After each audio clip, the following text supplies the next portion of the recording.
Find yourself two inner centerpieces that are connected not diagonally to the middle centerpiece, and just attach them to whatever color you're doing it on. So now we have this kind of bar, and now attach two more outer centerpieces to complete this bar, like this. Now, without breaking this bar, you're going to make yourself another bar that can also attach to this one.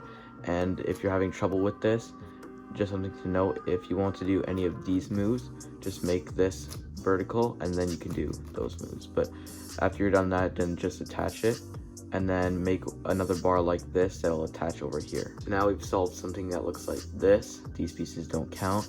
And then we want, the last step is to just make the last two outer bars. You want to make sure that you're doing it like this so it's a lot easier to move pieces in. So make your last bar and then you're going to attach it, and then just make one more and attach it, and you'll have one center of your choice, whatever color you pick. So we finished this center. Now we're gonna go to the opposite center and work over here. So repeat the same concept that you did for the white center, but you'll notice when you try and move pieces in, that will break the white center. So to fix this, just make this vertical, and then you can move this back down, and then that will give you a bar, and it will not mess with the white center. To move the other bars in next to this one, do R, U2, R prime, and that will make it so you have two pieces right here. When you start to make your next bar and try and move it up into the top, you'll run into a problem, because when you do a U2 and then come back down, this bar will also come back down, which is not good. So move everything to one side and then do R, U2, R prime, and that will give you all of the pieces up here. Make sure you repeat this concept with the last two bars. Obviously you wouldn't make them two at a time, but just as an example. So when I'm moving this one up, I'm going to do R, U2, R prime, and then to move this one up, I have to move them all to the same side and then do R, U2, R prime. Flip the cube sideways now, and we're going to be doing all of the centers around here. So the first two centers are basically the exact same as white and yellow. I forgot to mention something though, so I'm going to mention it right here. If you have pieces that need to come down and they're just stuck on the same center, what you can do is do a slice, and then to make sure that you're not moving anything back up, move it into a different layer and then come back up, and that will move the piece down. So now you're done doing these two centers. Doesn't matter which ones you do first. Now we're going to work on the last two, which are different. So this step gets a lot more difficult because people just try and visualize like the pieces, and they try and get more pieces in, and they just do a bunch of this stuff.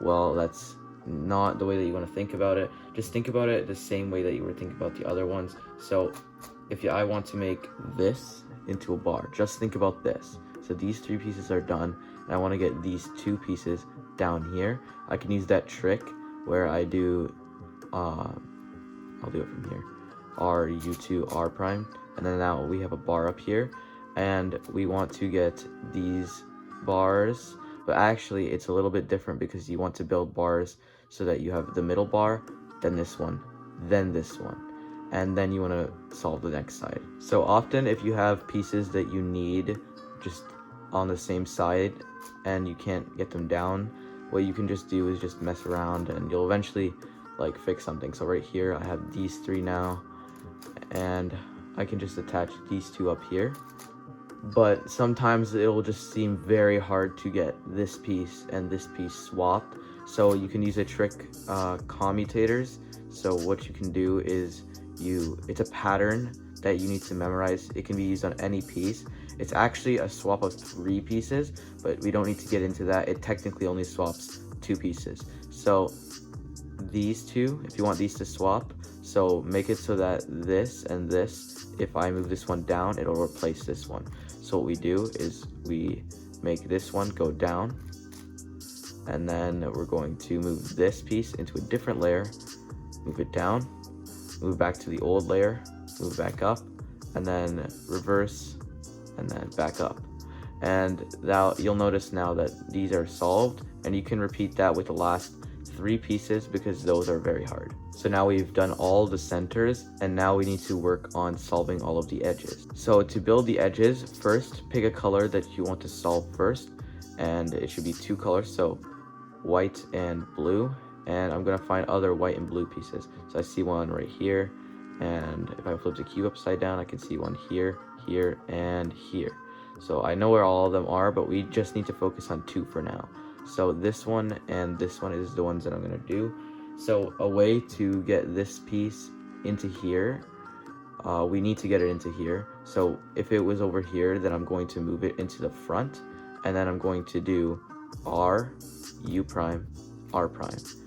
And then one of 2 things will happen. You will be able to just move these pieces together like this, or if you try and move them together, the piece will be flipped, and they won't attach. So the way to fix this is to do a flipping algorithm. It's very short, so it goes like this. So that will flip this, and now we can move this over, and we're going to find the next piece. So we need to turn the cube until we find a piece. So now we're going to do R, U prime, R prime when it's in the front here, and then we'll see if we try and move it, it's flipped. So we're going to flip it and then move it over, and now these are all right.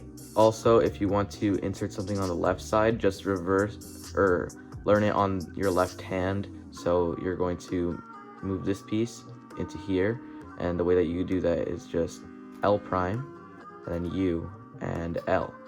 And now we move them together, so now we have one entire edge. And so we don't break it up, and we don't break up the centers. What we have to do is move it into the top or the bottom, depending on which way you're facing. So we're going to do R, and then we're going to replace it with one of the unsolved edges, and then move it back down. And now we can just fix everything, and we don't have to worry about ruining anything. You also might notice that when you try and replace an edge with an unsolved one, you'll have nothing to replace it with at the top. So you can flip to the bottom, and you might have some unsolved edges to replace there. So we can replace it with this one, and just keep building edges. And eventually you'll get to a point where you pair up your last edge, and you realize, oh, I have nothing to replace it with. So instead of pairing it up and trying to do some, I don't know what you're gonna try and do, but just fix all of your centers, and you have to do the edges in a different way. So a way to do this is called slice, flip, and then slice. And the way that this works is if you see a piece and another piece that can go together like this, don't pair them, flip one of them. So I'm gonna flip this one. And then you can just move the slice over that it was in. And then when we flip this one and then slice back, these 2 will pair together. So I flip this edge, and then if I slice back, these 2 will pair, and I got this one too. Try to do these middle 3 first, and then we can work on the outer ones. So for this piece, we're gonna get it in here by doing a slice, and then we're going to flip and then slice. So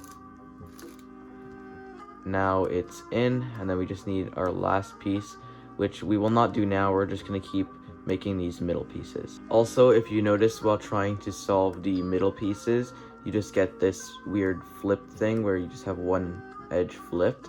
Leave it for now and just keep solving the other ones, and then we'll deal with this later. So you may be done all of your edges, and it could just be solved the last one, but it could also have like all of these flipped, and it could also just have one flipped. So there's 2 possible parity cases is what we call them. So this parity case requires a parity algorithm. The other one for the other edges is the exact same, it's just with these kind of moves. So the algorithm for this, to flip this edge, goes like this.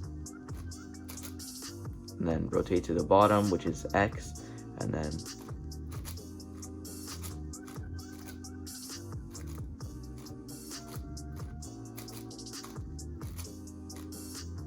so I did that slowly so you could follow along if you don't know how to read notation. I also have a video that's not very good, but I guess it's over here if you want to see how to read notation. And that'll fix this edge. if you have these outer ones flipped, then you do the exact same algorithm but with these moves. So it goes like this.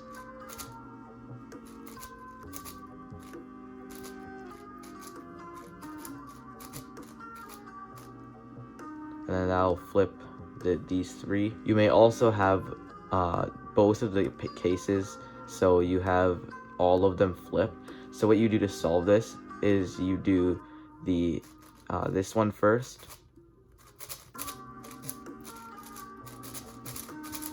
and then you do the inner one.